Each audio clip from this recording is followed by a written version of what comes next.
Halo semuanya, balik lagi bareng gue Vian Rafe. Dan seperti biasa di video kali ini gue bakalan lanjutin alur cerita yang sebelumnya pernah gue upload. Dan buat kalian yang baru aja gabung di channel gue, kalian bisa langsung cek channelnya, kalian cek playlist di channelnya. Dan disitu bakalan ada berurutan rapi ya session-session sebelumnya yang pernah gue upload dan episode-episode sebelumnya yang pernah gue upload. Dan tanpa banyak basa-basi lagi, yuk kita langsung cek this out aja alur ceritanya.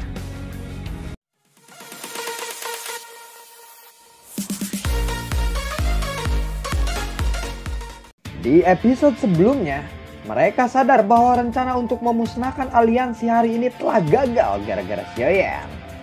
Li Ying dan yang lainnya akhirnya menghela nafas lega setelah aura kematian di sekitarnya benar-benar menghilang. Mereka melihat sekeliling mereka saat ini.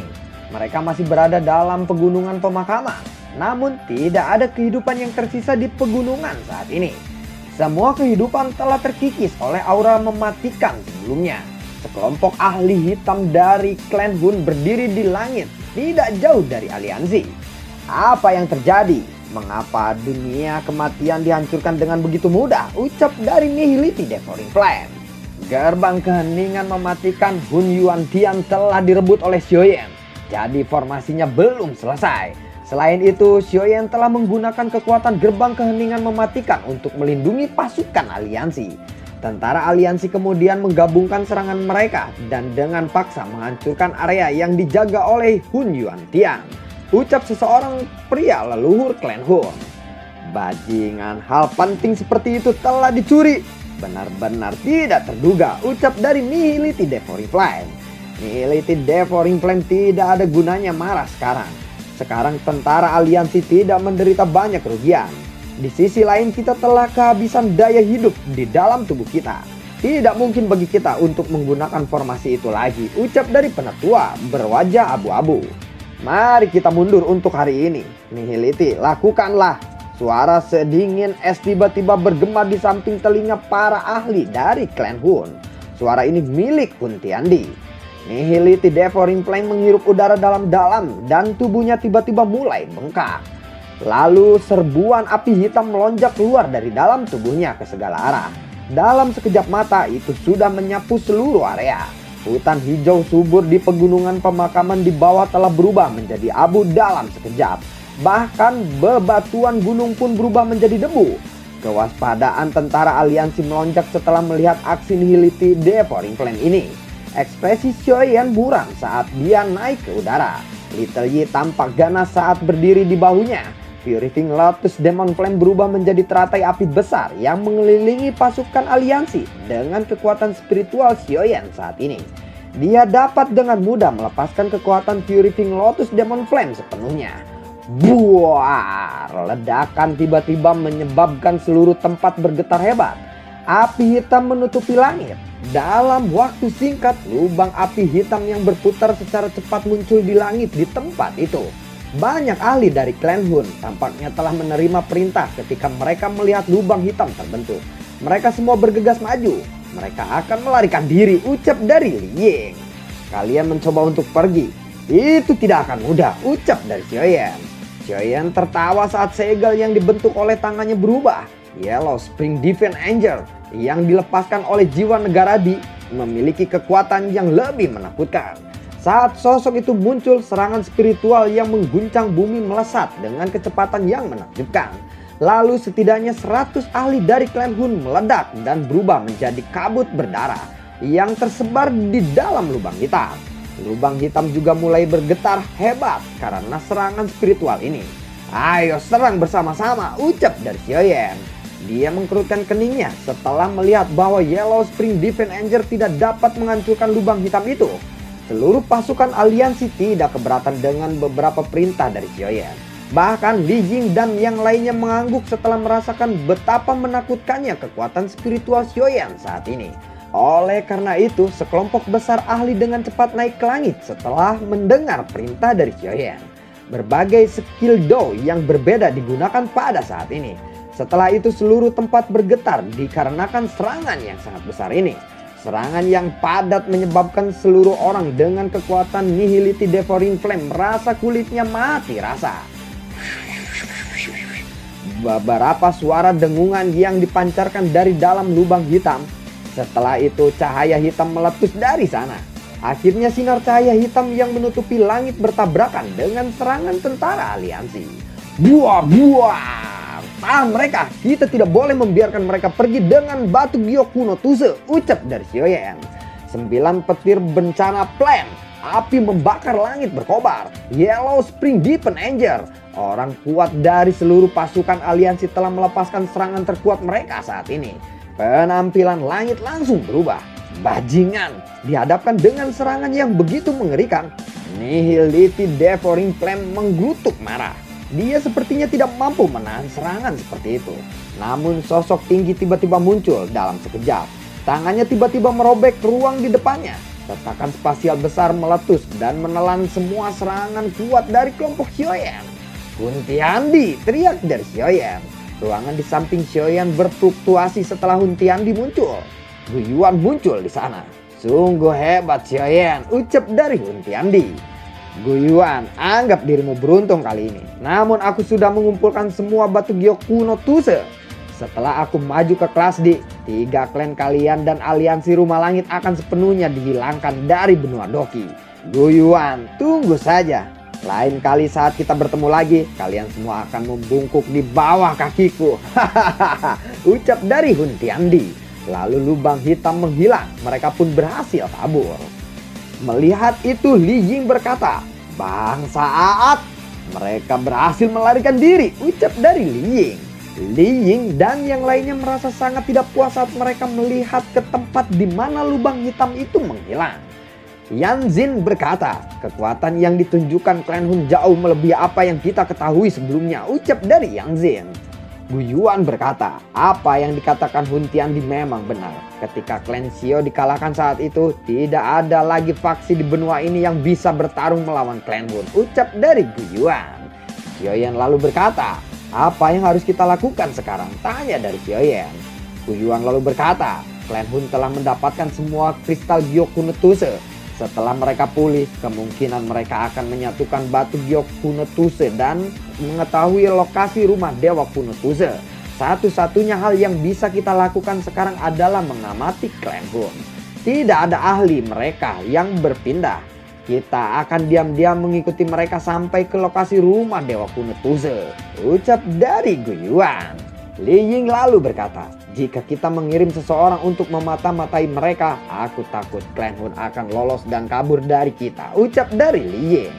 Itu tidak akan terjadi. Kali ini aku sendiri yang akan mengamati mereka, ucap dari Guyuan. Semua orang mengangguk. Guyuan kembali berkata, pasti akan ada perang besar begitu mereka mencapai lokasi rumah dewa kuno Tuse. Kita tidak boleh membiarkan klan Hun melakukan apa yang mereka inginkan, ucap dari Guyuan. Semua orang lalu mengangguk. Xiaoyan berkata, aku rasa kita harus mengambil kesempatan dari periode waktu ini untuk menghancurkan semua lokasi Hall of Soul di daratan tengah, ucap dari Xiaoyan. Mendengar itu Li Ying lalu berkata, benar, mungkin ini saatnya untuk menghancurkan para bajingan itu sepenuhnya, ucap dari Li Ying. Yuan lalu berkata, kalau begitu kita suruh pasukan aliansi untuk berkemah di aliansi Sky Mansion. Tempat itu berdiri di daratan tengah, jadi kita bisa lebih mudah memantau setiap tindakan dari klan Hun, ucap dari Guyuan. Xiaoyan lalu mengangguk. Setelah itu dia menoleh ke arah Yalau dan berkata, guru, aku serahkan masalah pasukan kepadamu, ucap dari Xiaoyan. Yalau lalu berkata, baiklah bocah. Oh iya, posisi kepala aliansi Sky Mansion telah dialihkan kepadamu sebelum pasukan berangkat. Kamu paling cocok mengambil posisi itu, ucap dari Yalau. Xiaoyan sedikit terkejut setelah dia mengangguk dan tidak berdaya. Xiaoyan menoleh untuk melihat Cailin dan Sun Er. Dia lalu berkata, kalian berdua boleh ikut aku. Xiaoyan bergegas menuju gunung yang jauh. Cailin dan Sun Er mengikutinya dari belakang. Xiaoyan mendarat di sebuah gunung. Beberapa ahli dari aliansi gunung dengan cepat berdiri setelah mereka melihat kedatangannya. Mereka membungkuk dan menyambutnya. Kepala aliansi, Xiaoyan berkata, aku telah merepotkan semua orang kali ini, ucap dari Xiaoyan. Xiaoyan berjalan menuju Xiaoyan. Xiaoyan berkata, ayah, apakah kamu baik-baik saja? Tanya dari Xiaoyan.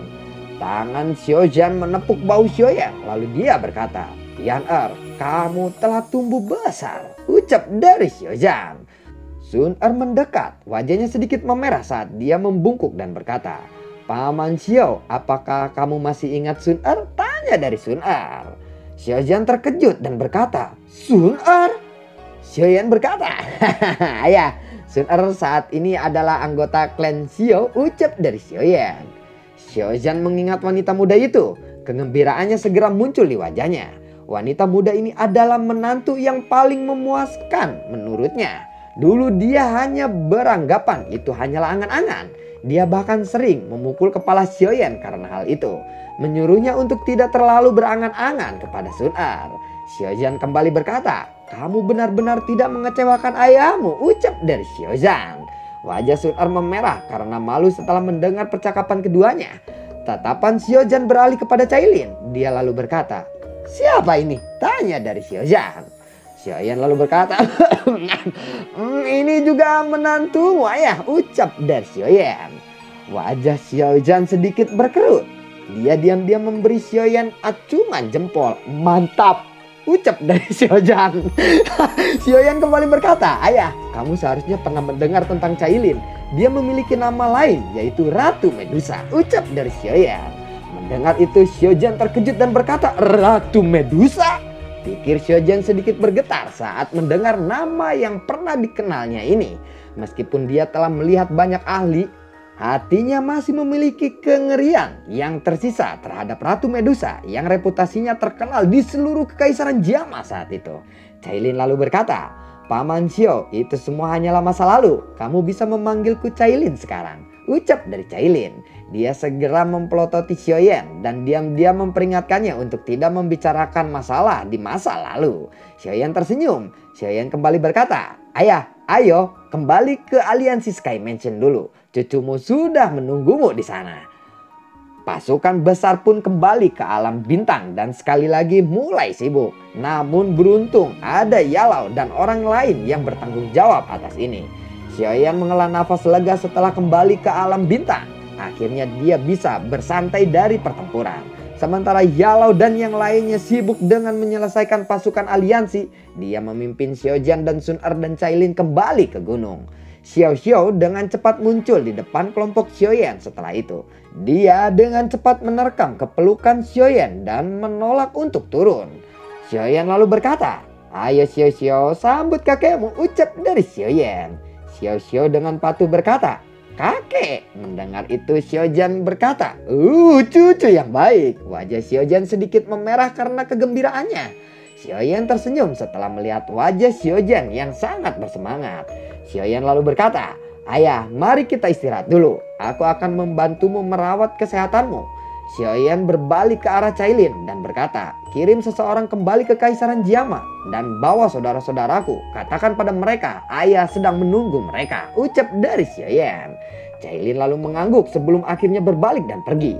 Xiaoyan bergumam pada dirinya sendiri, "Kakak, akhirnya aku memenuhi janjiku kepada kalian," ucap dari Xiaoyan dalam hatinya. Hari-hari setelah pertempuran besar itu dilalui biasa-biasa dengan damai saja. Singkat cerita, setelah pasukan aliansi beristirahat, mereka akhirnya memulai tindakan selanjutnya. Para ahli yang kuat dari seluruh tempat secara teratur dibagi menjadi beberapa kelompok yang terbang keluar dari alam bintang. Setelah itu mereka memulai pencarian aula cabang Hall of Soul. Di bawah pencarian yang sangat kuat oleh tentara aliansi, semua aula cabang Hall of Soul di daratan tengah telah rata dengan tanah. Bahkan aula langit dan bumi yang paling penting telah dihancurkan oleh pasukan aliansi. Setelah penghancuran Hall of Soul, pasukan aliansi ditempatkan di luar alam Hun untuk mempersiapkan segala aktivitas yang berpotensi muncul. Selama periode waktu ini, Xiaoding dan Xiaoli melakukan perjalanan melalui lubang spasial yang telah disiapkan. Mereka langsung tiba di alam bintang dari bagian barat laut benua.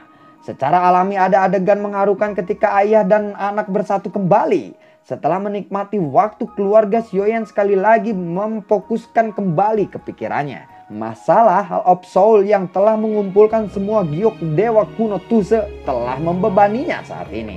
Xiaoyan berdiri di depan sebuah makam yang berdiri di daratan jauh di dalam makam surgawi. Dia membungkuk hormat ke arah makam sebelum mengangkat kepalanya. Matanya melihat sekeliling. Ada banyak badan energi yang hadir di sekitar daratan. Badan energi ini dapat dianggap sebagai produk asli makam surgawi. Xiaoyan lalu berkata, jika aku bertemu musuh kelak, aku akan menjebaknya untuk memasuki makam surgawi. Xiao Dao, bantu aku berjaga-jaga, jangan biarkan siapapun menggangguku, ucap dari Xiaoyan. Sosok berpakaian darah di kejauhan berkata, siap, dapat dipahami. Xiaoyan membentuk segel tangan, Yi kecil muncul di bahunya dan segera membuka mulut kecilnya. Cahaya keemasan keluar dari mulutnya. Cahaya kemasan itu membengkak menjadi naga petir emas yang berukuran puluhan ribu kaki. Naga petir itu mengaum di langit. Xiaoyan kembali membentuk segel tangan. Lautan kekuatan spiritual tersapu seperti badai. Dalam sekejap, sosok yang bahkan lebih besar dari naga petir berdiri di langit. Di bawah sosok yang sangat besar itu ada naga petir emas kembali meraung. Sosok besar itu menatap naga petir. Tiba-tiba tangan besar terulur meraih naga petir. Mulut naga petir emas melebar. Bola petir emas besar ditembakkan. Buah, buah, dadidor, dadidor. Bola petir emas ditabrakan dengan tangan raksasa itu. Sepasang tangan besar berisi tekanan mengerikan langsung meraih tubuh naga petir. Naga petir itu berjuang dengan keras setelah tubuhnya ditangkap. Banyak kilat emas terus menyerang ke telapak tangan besar itu. Melihat itu Xiaoyan berkata, hancurkan. Kekuatan telapak tangan besar itu melonjak. Naga petir emas itu dihancurkan olehnya. Ping, buah. Naga petir emas meledak dan segera berubah menjadi cairan emas yang kental yang menggantung di langit. Cairan emas itu mengandung fluktuasi energi yang tidak tertandingi. Yi kecil segera melompat. Tubuhnya bergetar dan berubah menjadi kuali api besar. Kekuatan hisap meletus darinya. Cairan emas itu pun mengalir ke dalam kuali api. Nyala api merah muda muncul, berusaha untuk memurnikannya. Xiaoyan mengayunkan tangannya. Bahan obat yang tak terhitung jumlahnya terbang keluar dari cincin penyimpanannya dan melayang di langit. Bahan obat itu pun memasuki kuali api bergabung dengan cairan emas tersebut. Dengan meningkatkan jumlah bahan obat yang dituangkan ke dalam cairan emas, cairan itu menjadi sedikit berwarna. Permukaan cairan memiliki kilatan petir di atasnya. Memperbaiki pil misterius tingkat 9 bukanlah sesuatu yang bisa dilakukan dengan cepat. Alasan Xiaoyan memilih makam surgawi sebagai lokasi penyempurnaan adalah karena perbedaan aliran waktu di tempat ini. Kuali api besar melayang di langit yang jauh. Api merah muda yang menyebar menyebabkan banyak tubuh energi di sekitarnya ketakutan. Pemurnian berlanjut selama hampir 1 bulan penuh. Namun di daratan tengah hanya 6 hari. Xiaoyan perlahan membuka matanya. Matanya menatap kuali api di langit. Cahaya keemasan menyebar di dalam kuali api. Emas cerah seukuran kepalan tangan seperti pil obat mengambang di kuali. Banyak kilat emas merembes keluar dari sekitaran pil obat. Pil misterius tingkat 9, pil bencana petir, telah berhasil disempurnakan. Kuali api di langit mulai bergejolak hebat. Samar-samar berkumpul menjadi awan petir. Jejak petir hitam muncul seperti naga besar. Melihat itu Xiaoyan lalu berkata, pil petir ya. Xiaoyan melambaikan tangannya dan Raja Utara bergegas keluar dari dalam cincin penyimpanannya. Raja Utara langsung berubah menjadi bayangan hitam yang dibebankan ke awan petir. Segera kilatan bergemuruh di langit bergegas ke arah Raja Utara. Tartetor, tartetor, berdu. Raungan petir berlanjut selama sekitar 10 menit sebelum akhirnya menghilang. Banyak kekuatan petir murni turun dari awan petir dan mendarat di pil obat emas di kuali api. Setelah kekuatan petir ini melonjak ke dalam pil, jejak kotor dalam pil obat juga telah dimurnikan. Cahaya keemasan meletus dari dalam kuali obat. Pil bencana petir di dalamnya berubah menjadi sinar cahaya yang mengarah ke langit. Melihat itu Xiaoyan berkata, aku telah menghabiskan begitu banyak waktu dan kerja keras untuk memurnikanmu. Bagaimana mungkin aku akan membiarkanmu lari? Ucap dari Xiaoyan sambil tertawa. Sosok spiritual besar yang berdiri di langit mengulurkan tangan raksasanya meraih cahaya keemasan yang keluar. Segera tubuhnya menyusut dan dengan cepat bergegas ke depan Xiaoyan. Pil obat emas melayang di depannya. Xiaoyan segera memasukkan pil bencana petir ke mulutnya. Begitu pil bencana petir memasuki tubuhnya, riak yang sangat liar menyebar di dalam tubuhnya. Angin berpasir bertiup di atas daratan. sebuah lubang besar muncul di daratan. Xiaoyan berdiri di tengah lubang yang dalam itu. Cahaya petir emas terus melonjak keluar dari dalam tubuh Xiaoyan. Rambut Xiaoyan yang dikelilingi oleh kilatan emas yang berkilauan, rambutnya seolah-olah terbuat dari emas. Pada saat yang sama, Purifying Lotus Demon Flame menyebar ke dalam tubuh Xiaoyan yang langsung melahap semua energi liar ini. Setelah disempurnakan, energi itu berubah menjadi doki murni bergulir yang bergabung ke dalam tubuh Xiaoyan. Melihat itu, Shine Xiao Dao bergumam. Orang ini benar-benar hebat, ucap dari Shine Xiao Dao. Gelombang energi yang melonjak telah berlangsung selama 12 hari. Perlahan gelombang energi itu menghilang. Xiaoyan mengangkat kepalanya dan melihat gelombang energi di langit telah benar-benar lenyap. Efek dari pil bencana petir membuatnya melompat ke kelas Daozeng bintang 7. Xiaoyan melambaikan tangannya. Celah spasial muncul di depannya. Dia pun segera memasuki celah itu. Banyak tubuh energi menghela nafas lega setelah melihat Xiaoyan menghilang. Sementara itu di tempat lain kabut hitam menyebar di langit. Kekuatan gelap dan dingin merembes ke setiap bagian tempat itu. Ada aula hitam berdiri di langit jauh di dalam tempat itu. Ada sosok yang duduk di udara. Api hitam gelap terus merembes keluar dari tubuhnya. Ada banyak sosok hitam di bawahnya. Sosok hitam di bawah segera membungkuk dan berkata, "Selamat atas kemajuan Tuan Nihility Devouring Flame ke dalam Jiwadi." Nihility Devouring Flame lalu berkata, "Hahaha, Kuntiandi, sekarang saatnya untuk menyatukan 8 batu giok dan mencari tahu di mana gua Dewa Kristal Tuse berada," ucap dari Nihility Devouring Flame. Lalu bagaimanakah kelanjutan ceritanya? Ternyata Nihility Devouring Flame juga telah naik ke jiwa dia setelah Xiaoyan sebelumnya naik. Sekarang Nihility Devouring Flame-nya naik. Xiaoyan-nya naik ke Daozeng bintang 7. Jadi ini bakalan pasti lebih seru lagi. Gimana ya? Ada yang mau nemenin begadang nggak, bro? Begadang lah. Sampai temenin gue ngedabing.